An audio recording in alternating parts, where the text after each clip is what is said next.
just look at this. Look at all of this. This is like just a box of pens.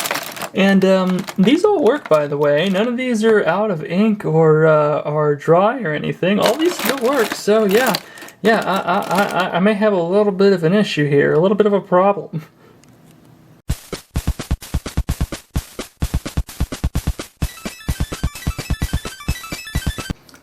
Hey guys, what's going on? This is Lucas here and welcome to my channel, and if you're a subscriber, welcome back. I am nothing if not fashionably late, and this video is no different. This video is going to be a fashionably late take on how I'm going to handle 2023 in the upcoming future, and how I'm going to handle New Year's resolutions. So, first of all, Happy New Year, Happy 2023. We survived yet again, and this is another pleasant year. Not to spoil anything right off the bat, but one of my New Year's resolutions is to get better at the ukulele, and get better in a quantitative way. I'm working on a song. I'm learning a song right now. I'm not gonna tell anybody what the song is, but I'll give you the first chords of it.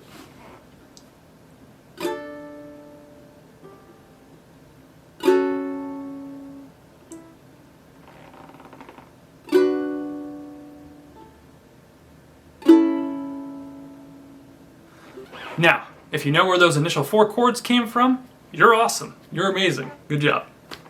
So I've been watching The Sandman on Netflix recently, and it's kind of caught my interest. I have a bit of a love-hate relationship with the series as a whole, which is something I may go into in a future video if anyone's interested in that, but The Sandman has basically kept me in sort of an abstract way of thinking, sort of a philosophical way of thinking lately, and I think that's helped my mind better center itself on how I want to handle goals in the future. And so I hope that this will be of use to you guys as well, anybody who's watching this, if you guys are having trouble sticking to New Year's resolutions or making New Year's resolutions, as I'm having trouble with.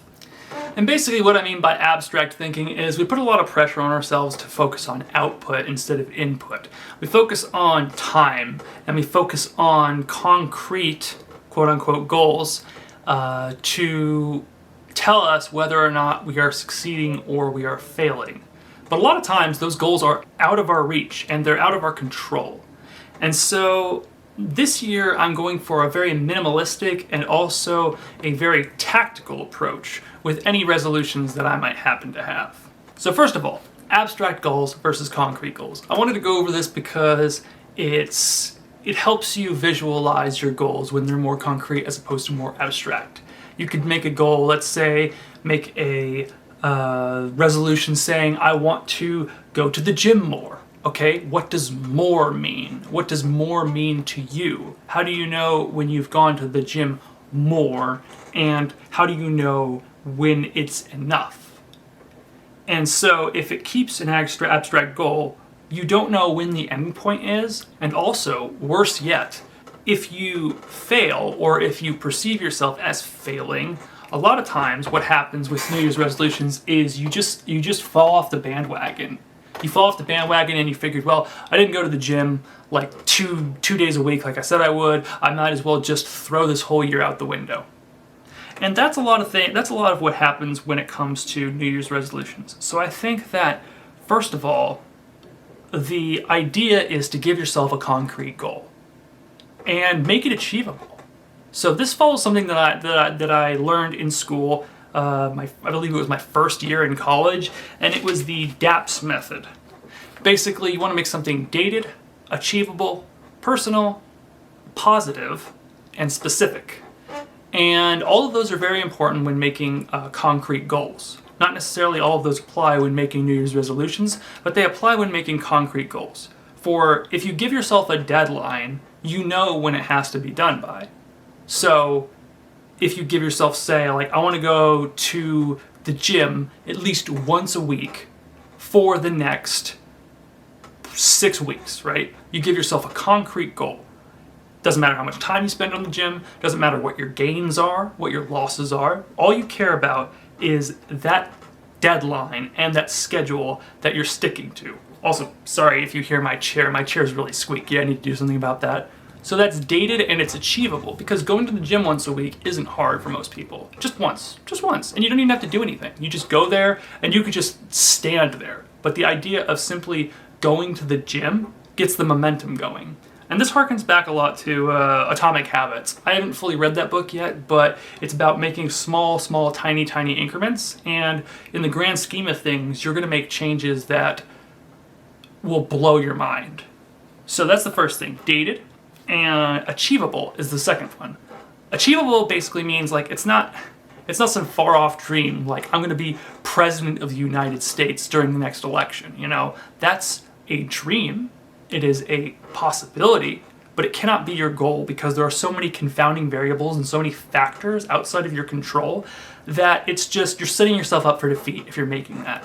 So when people make New Year's resolutions, they usually go too far with the achievable part and make it very much non-achievable. They're like, I want to learn this language, I want to go mountain biking, I want to get amazing at piano, I want to meet people, I want to get like 6 new friends. You know, they go whole hog with these lofty ideas.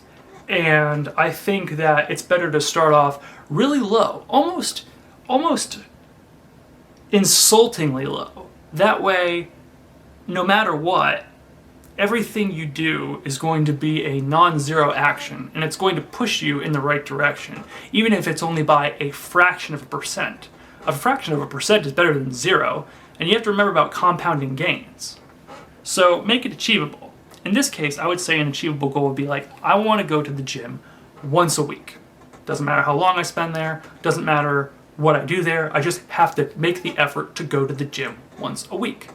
And if the whole year sounds bad for you, just make it a New Year's resolution like, okay, I'm going to go to the gym once a week for the next, 3 months and see how it goes. And so that means that you have committed yourself to about 12 sessions of the gym, which isn't that much, all things considered. And so that's an achievable goal. Another achievable goal would be like if you're a writer, like I am, or an artist of any variety. You don't want to be like, okay, I'm going to make a sketch every single day, or I'm going to make a drawing every single day, a complete work of art every single day. What you want to do is you want to say, I want to focus on sketching, that's one thing, and I'm going to put in a certain amount of time into my sketches over a certain period. And you have to, everybody works, people are working, people have the job, people have responsibilities, familial obligations, things come up. So you have to keep all of that in mind if you're going to make resolutions actually stick.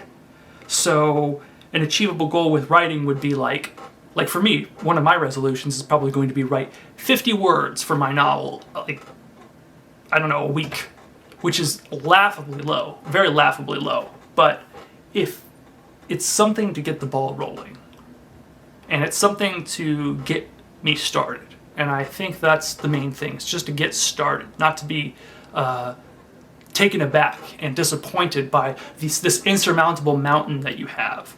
Because every climb begins with a single step. And I think that New Year's resolutions and any resolutions need to be made stepwise instead of in terms of the scope of the entire mountain that you're trying to climb. Because it's easy to get defeated that way. It's easy to get intimidated. But if you focus on something that you can do now, and you're not future thinking, then you could be like, okay, I can do this, I can lay this brick as perfectly as I can, and we'll see where that goes. Who knows? Maybe I'll make a building like I want to, maybe I won't.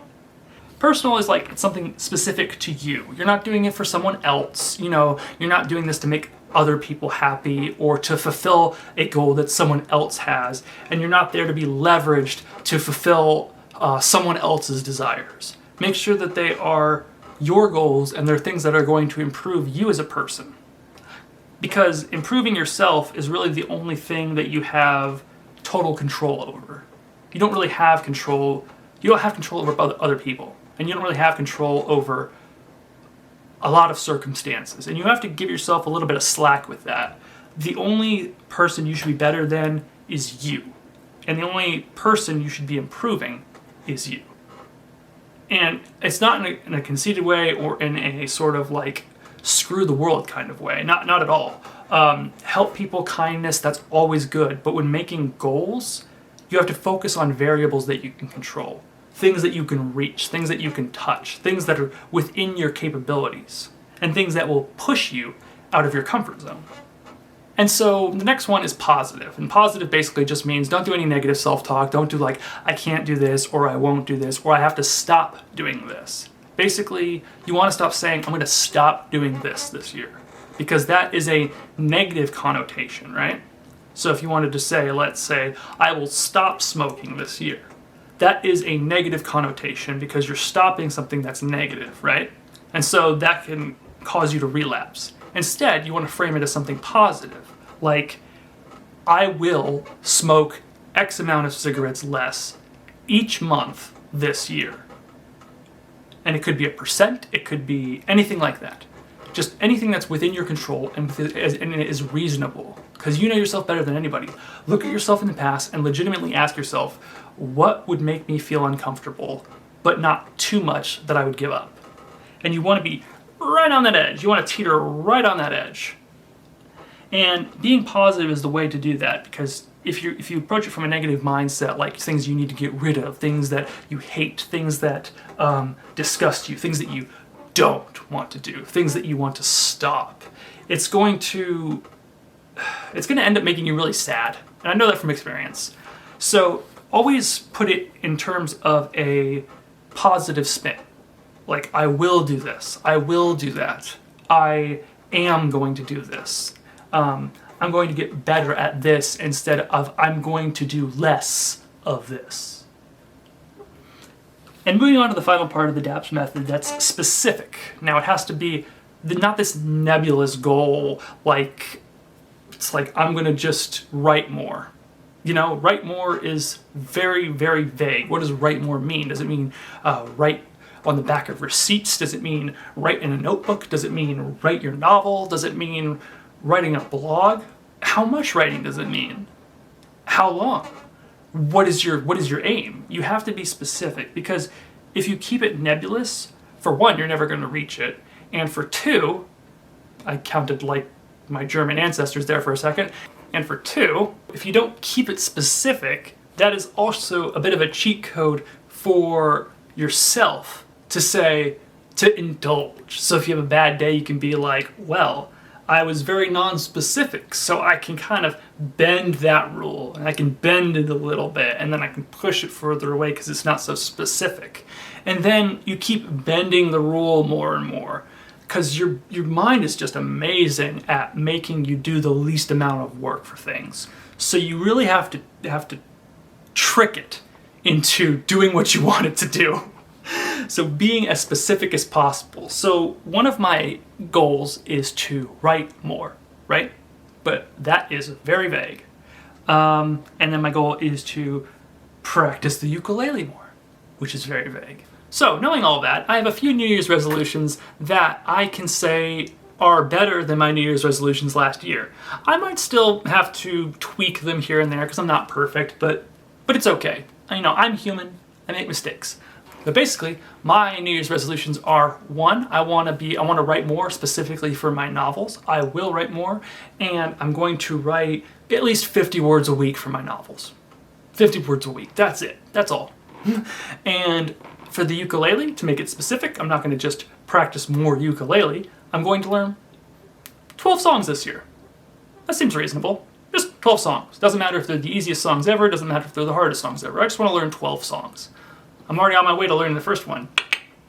And then I have two more goals, which are to make a YouTube video a week, which is probably the hardest goal I have set for myself, because I know that I need to get back into the swing of things and move back into the algorithm, as well as still be able to carry a conversation with everybody who watches my stuff, because I'm very grateful for everybody who watches my stuff, and I'm thankful for the recent subscribers that I've gotten, and I want to produce consistent content. So this year, I'm going to set aside my New Year's resolution. The hardest one is going to be just make a YouTube video a week.